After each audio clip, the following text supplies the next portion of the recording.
दूसरी जिज्ञासा है कि मनसा वाचा कर्म क्या है, आध्यात्म में कृपया समझाने की कृपा करें।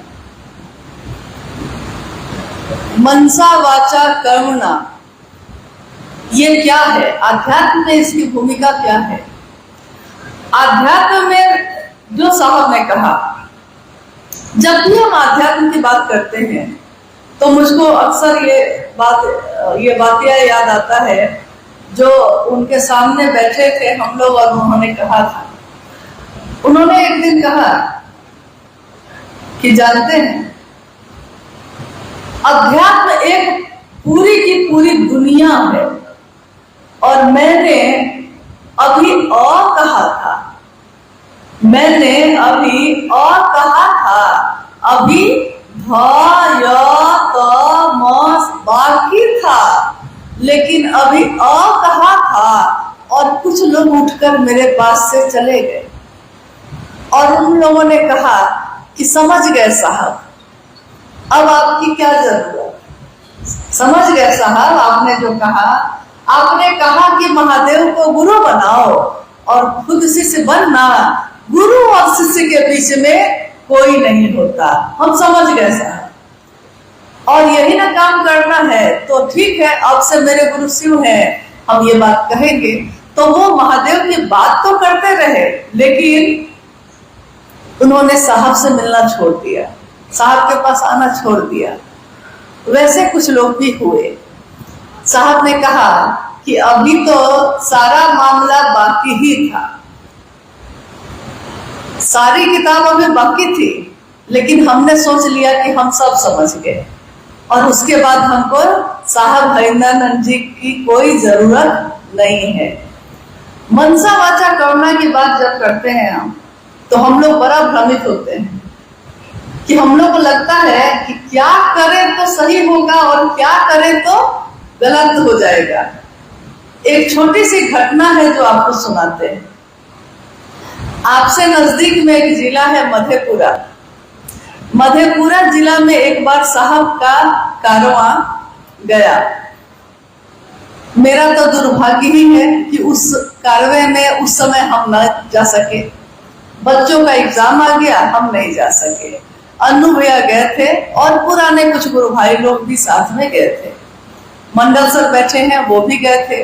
देवाशीष मामा उस समय थे, वो भी गए थे। तो जब हम नहीं जा सके जिस यात्रा में, जब लोग लौटते हैं तो हम लोग की जिज्ञासा होती है कि हम तो नहीं गए, लेकिन वहां क्या क्या हुआ, साहब ने क्या क्या कहा, लोगों ने क्या किया, मतलब एक एक चीज जानने की जिज्ञासा। तो इसके लिए सबसे आसान हमको पढ़ते हैं मंडल सर, तो उन्हीं से पूछ लेते थे सब बात। तो वो बताने लगे, देवाशीष मामा थे, वो भी बताने लगे। उन्होंने कहा कि ऐसा हो गया कि पूछिए मत। हरि बाबू हैं गुरु भाई पुराने, मधेपुरा गम्हरिया में घर है उनका। साहब उनके घर पे रुके थे उस रात, और अहाता है, बहुत बड़ा अहाता कैंपस है। तो एक तरफ कुछ गुरु भाई लोग उधर जमा थे और कुछ गुरु भाई लोग इस तरफ जहां पे भोजन बन रहा था रात का, और साहब बैठे थे इस तरफ। तो अब साहब इस तरफ से बैठे थे तो इधर के लोगों को भी देख रहे थे और इधर के लोगों को भी देख रहे थे। संयोग ऐसा हुआ कि जिधर भोजन बन रहा था उधर एक गुरु भाई जो उधर खड़े थे, उस भीड़ में खड़े थे, उनकी जरूरत पड़ी तो उनको बुलाया गया। और आपका जो इलाका है पूरा, हम लोगों ने जो अनुभव किया है, जो भी पुराने गुरु भाई हैं जो सही मनसा से चलते रहे हैं, वो साहब के सामने जल्दी सिर उठा के भी नहीं देखा हुआ।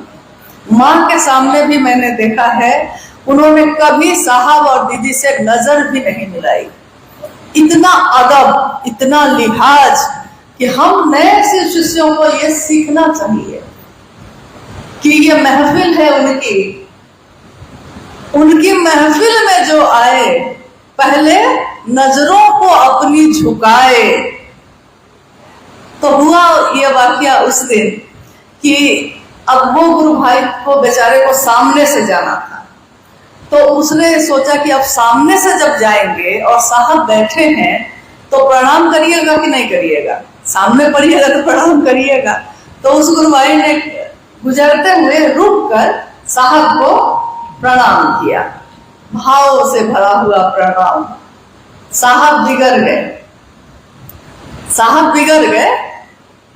उन्होंने बिगड़ते हुए क्रोध में कहा कि इतने प्यार से, इतने भाव से मुझको प्रणाम जो कर रहे हो, इतना महादेव को प्रणाम कर लेते तो महादेव गुरु नहीं हो जाते।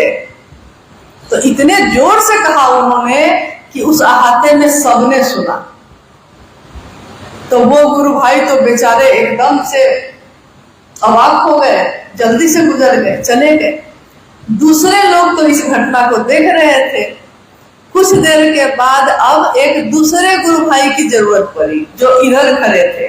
उन्होंने पहले का हाल देख लिया था, तो जब वो गुजरने लगे तो उनको लगा कि प्रणाम करना ठीक नहीं होगा, खतरा है, डांट सुनेंगे।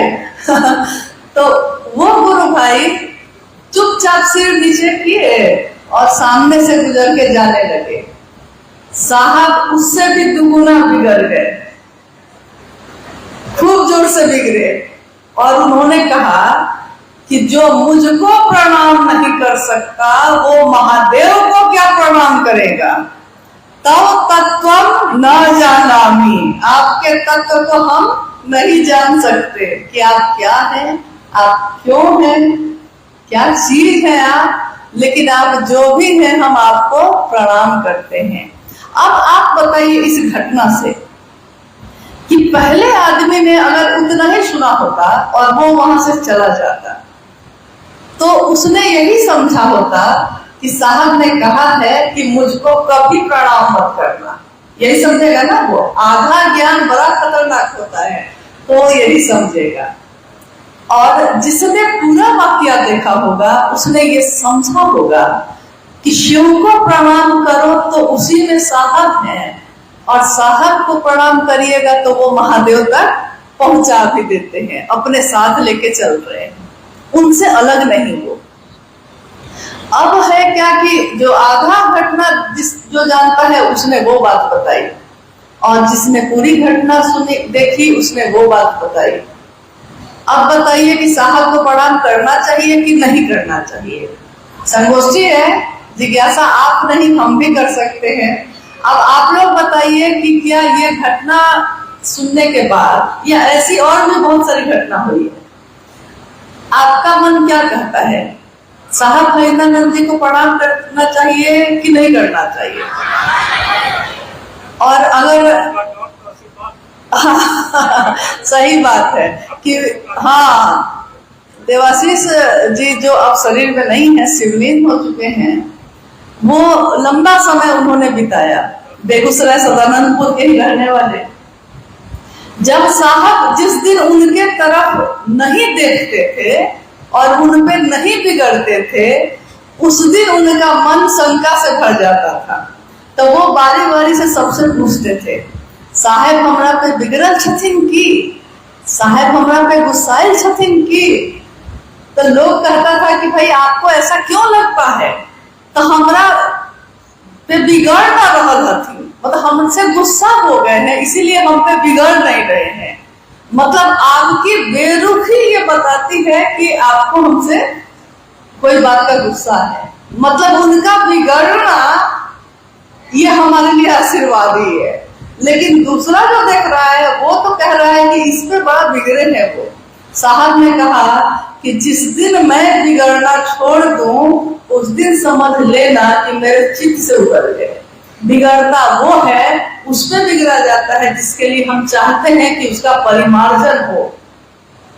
जिसको हम चाहेंगे नहीं परिमार्जन हो, उसमें हम बिगड़ेंगे। तो देखिए दृष्टिकोण है ये, मनसा वाचा कर्मणा। शिव शिष्यता में अध्यात्म की धरती पे हमारा इलौकिक जो आचरण है वो क्या होना चाहिए? जो मन में है वही वचन में हो, जो वचन में है वही कर्म